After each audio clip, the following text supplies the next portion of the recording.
K+12. Dahil ito ay dagdag pahirap sa mga magulang na nagpapaaral sa ating mga anak.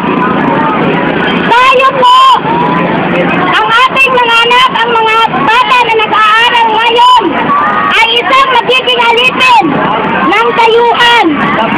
Ang mga estudyante na makakatapos po ng K-12, ang makakapagtrabaho lang po sa ibang bansa, na dapat hindi po tayo papayag. Ang problema pa nito, ang pangunahing problema, taon-taon, yung kulang sa teacher, kulang sa classroom, kulang sa pasilidad, na dapat ito ang pangunahing tinutugunan nitong gobyernong Noynoy Aquino.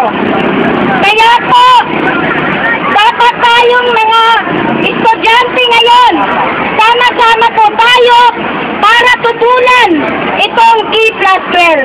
Dahil hindi po ito makakatulong, kundi ito ay dagdag pahirap sa atin. Mga estudyante, mayroon po tayong magagawa. Sama-sama po tayo para tutulan itong K+12. Mayroon po signature. Dapat po pumirma po kayo. May pinapaikot. Pumirma po tayo para doon sa pagtutol sa K+12.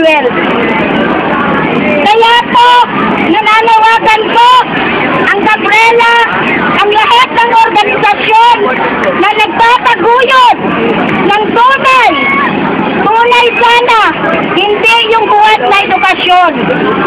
Kaya, muli, magandang tanghali po sa lahat mga estudyante. Kayo po ay nagpaliwanag ano itong K+12 na kung saan mayroong sinasabing senior dagdag taon sa pag-aaral.